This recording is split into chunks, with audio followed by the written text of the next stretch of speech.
Hello friends, आप देख रहे हैं आपका चैनल शेयर बाजार विद आयुष और बात करेंगे इस वीडियो में जीएनजी इलेक्ट्रॉनिक्स आईपीओ के बारे में। इस वीडियो में दोस्तों कंपनी का हम डिटेल एनालिसिस करने वाले हैं। कंपनी को हम समझेंगे किस प्रकार की ये कंपनी है, किस तरीके का ये आईपीओ होने वाला है। तो आप लोग देखिएगा वीडियो को पूरा ज़रूर, क्योंकि इस वीडियो में हम सब कुछ याद रखेगा चर्चा करेंगे। भले वो कंपनी के फाइनेंशियल्स हो, कंपनी के वैल्यूएशन हो, कंपनी के पीयर्स हो, कंपनी की एंकर बुक हो। मैंने वेट क्यों किया दोस्तों इस वीडियो को बनाने के लिए, बिकॉज कंपनी की एंकर बुक का मुझे वेट था कि किस प्रकार की इसकी एंकर बुक आती है, वो भी दोस्तों निकल कर आ चुकी है। तो डेफिनेटली ये वीडियो काफ़ी इंपॉर्टेंट रहने वाला है। सो फ्रेंड्स, जीएनजी इलेक्ट्रॉनिक्स 23 से 25 जुलाई के बीच में हमको ओपन होता हुआ देखने को मिलने वाला है। 2 रुपये की इसकी फेस वैल्यू है, 225 से 237 रुपये का इसका प्राइस बैंड है, 63 शेयर्स का लॉट साइज है। Fresh issue offer for sale दोनों का कॉम्बिनेशन हमको आता हुआ देखने को मिला है। 460 करोड़ का ये आईपीओ है, जिसमें से 400 करोड़ का है फ्रेश इशू, तो बाकी का ऑफर फॉर सेल 60 करोड़ का। सो फ्रेंड्स, जीएनजी इलेक्ट्रॉनिक्स करती क्या है दोस्तों? जीएनजी इलेक्ट्रॉनिक्स का जो काम है वो है रीफर्बिशिंग सर्विसेज का। जी हाँ, कंपनी जो है वो यहाँ पे रीफर्बिशिंग सर्विसेज ऑफर करती है फॉर लैपटॉप्स, डेस्कटॉप्स और आईसीटी डिवाइसेस। याद रखिए, कंपनी का बिजनेस ग्लोबली और इंडिया के अंदर दोनों में आपको मिल जाता है। कंपनी का ग्लोबली बहुत सिग्निफिकेंट प्रेजेंस है, जिसमें कंपनी जो मेजर कंट्रीज़ है उसमें तो डेफिनेटली इंडिया है ही, लेकिन इसके अलावा यूएसए, यूरोप, अफ्रीका, यूएई, यहाँ पे भी कंपनी का अच्छा खासा प्रेजेंस है। ये बात ध्यान रखिएगा, कंपनी का नाम जरूर जीएनजी इलेक्ट्रॉनिक्स है, लेकिन जो इनका ब्रांड नेम है वो है इलेक्ट्रॉनिक्स बाजार। तो हो सकता है कि आपने इसका नाम सुना हो, तो इलेक्ट्रॉनिक्स बाजार के नाम से याद रखिए कंपनी काम करती है। कंपनी ऑफर करती है sourcing to refurbishment to sales to after sale services after providing warranty also. तो मतलब ऐसा नहीं है कि अगर आपने कंपनी से कुछ चीज़ ले लिया तो सिर्फ वहाँ पे खत्म हो जाता है। कंपनी आफ्टर सेल सर्विस भी प्रोवाइड करती है, वारंटी भी प्रोवाइड करती है अगर आप कुछ ले रहे हैं। तो ये सारी चीज़ें हैं जो कंपनी के द्वारा आपको मिलती है।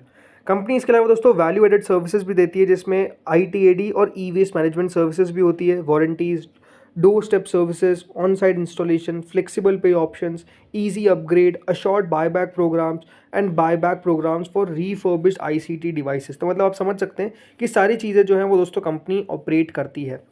जीएनजी इलेक्ट्रॉनिक्स ने दोस्तों यहाँ पर बायबैक सॉल्यूशन ला रखा है अपने लैपटॉप्स और डेस्कटॉप्स के लिए, ताकि वो हेल्प कर सके लार्ज फॉर्मेट रिटेल स्टोर, जैसे विजय सेल्स प्राइवेट लिमिटेड है, एक विजय सेल्स के नाम से। इसके अलावा ओईएम ब्रांड है जिसमें HP India sale services company provide करती है, लेनोवो के लिए प्रोवाइड करते हैं ये, ताकि efficient customer friendly buyback programme मिल सके और नए डिवाइसेस को सेल कर सके टू न्यू क्लाइंट्स, राइट। तो इस तरीके का दोस्तों ओवरऑल कंपनी का बिजनेस है। कंपनी ने बताया कि इनका जो सेल्स नेटवर्क है वो कुछ इस तरीके से कि कंपनी ने रीफर्बिश्ड आईसीटी डिवाइसेस जो है वो करीबन बेचे हैं 38 कंट्रीज़ के अंदर as of March 31, 2025। JNG electronics का जो सेल नेटवर्क है उसमें 4154 टच पॉइंट्स आपको देखने को मिल जाते हैं इंडिया के अंदर और ग्लोबली एज ऑफ मार्च 2025। ठीक है, अब थोड़ा सा दोस्तों हम इस इंडस्ट्री के बारे में समझते हैं कि इस इंडस्ट्री का ओवरव्यू कैसा है, मतलब ये इंडस्ट्री किस तरीके से ग्रो कर रही है। देखिए, ग्लोबली और इंडियन रीफर्बिश इलेक्ट्रॉनिक मार्केट के बारे में हमको समझना पड़ेगा। तो पहले तो दोस्तों हम समझते हैं ग्लोबली।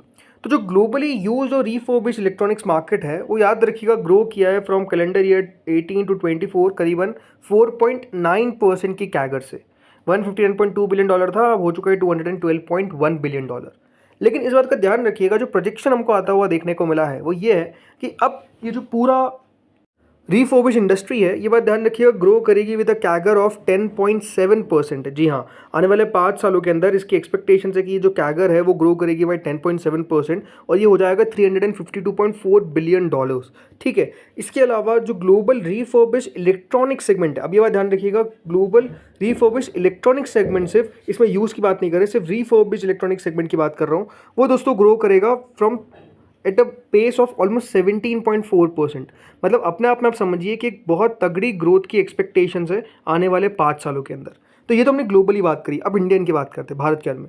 तो देखिए, जो भारत का यूज और रिफर्बिश इलेक्ट्रॉनिक सेगमेंट मार्केट है वो ग्रो किया था 11.3 बिलियन डॉलर से 19.8 बिलियन डॉलर तक। यानी जो एक प्रोजेक्शन, अब प्रोजेक्शन जो हमको आता हुआ नज़र आ रहा है बाय FY30 ये पहुंच जाएगा टू 40.7 बिलियन डॉलर, ये एक्सपेक्टेशंस है। यानी जो ग्लोबली 10% के आसपास की एक्सपेक्टेशंस है, इंडिया में याद रखिएगा वो 15.6% से ग्रो करने का एक्सपेक्टेशन है। इसी के साथ साथ जो इंडिया का रीफर्बिश मार्केट है वो करीबन $0.2 बिलियन था FY19 में, जो बढ़कर हो गया $1 बिलियन इन FY25, यानी ऑलमोस्ट 28% के कैगर से याद रखिएगा ग्रो किया। और ये एक्सपेक्टेशंस है कि ये FY30 तक कहाँ तक पहुँच जाएगा, $4 बिलियन, मतलब 30% की कैगर जो है वो इस इंडस्ट्री में आपको देखने को मिलेगी इंडिया के अंदर। सो बात क्या है दोस्तों, बात ये है कि अपने आप में ये एक ऐसा सेगमेंट है जिसकी ग्रोथ आने वाले समय के अंदर काफ़ी ज़्यादा तेज़ी से देखने को मिलने वाली है, ये एक्सपेक्टेशंस बाजार की है। इसके अलावा जो ऑर्गेनाइज सेगमेंट है रिफर्बिश पीसी मार्केट का, ये भी रैपिडली ग्रो कर रहा है। 5.2% याद रखिएगा इसका शेयर था इन FY19, वो हो गया 13.2% इन FY25 और 40% तक पहुंच जाएगा बाय FY30। तो आप समझिए जो अनऑर्गेनाइज मार्केट है वो तो अलग ही चलता है, लेकिन ऑर्गेनाइज मार्केट भी किस तरीके से ग्रो करता हुआ नजर आ रहा है, ये बात ध्यान रखिएगा। ये दिखाता है कि किस तरीके से डिजिटलाइजेशन हो रहा है, डिमांड हो रही है फॉर अफोर्डेबल टेक्नोलॉजी और कंज्यूमर ट्रस्ट बढ़ता हुआ नजर आ रहा है due to quality assurance and warranty programmes. तो एक्सपेक्टेशंस क्या है कि ये सेक्टर अपने आप में बहुत तेज़ी से ग्रो करेगा। अब समझते हैं दोस्तों स्ट्रेंथ और रिस्क क्या है। स्ट्रेंथ क्या है पहले इस कंपनी का? स्ट्रेंथ ये है कि दोस्तों ये मार्केट लीडर है, ये बात ध्यान रखिएगा। जीएनजी इलेक्ट्रॉनिक्स जो है वो भारत का सबसे बड़ा रिफर्बिशर है for laptops and desktops, among the largest refurbishers of ICT devices globally. दूसरा कॉम्प्रिहेंसिव वैल्यू चेन है, मतलब कंपनी याद रखिएगा फुल रिफर्बिशमेंट वैल्यू प्रोवाइड करती है, सोर्सिंग हो, रिफर्बिशमेंट हो, सेल्स हो, आफ्टर सेल सर्विसेज हो, तो अपने आप में ये बढ़िया है। ग्लोबल प्रेजेंस और सप्लाई चेन 38 कंट्रीज़ में आपको कंपनी मिल जाती है, 4154 टच पॉइंट्स है, 5 रिफर्बिशिंग फैसिलिटीज़ है, तो अपने आप में शानदार बात है। मैनेजमेंट टीम काफ़ी एक्सपीरियंस नज़र आती है, कंपनी को जो टीम लीड करती है वो एक्सटेंसिव इंडस्ट्री एक्सपीरियंस के साथ लीड करती है। इनके जो फाउंडर है शरद खंडेलवाल, उनको 29 साल का एक्सपीरियंस है इस पूरी इंडस्ट्री के अंदर।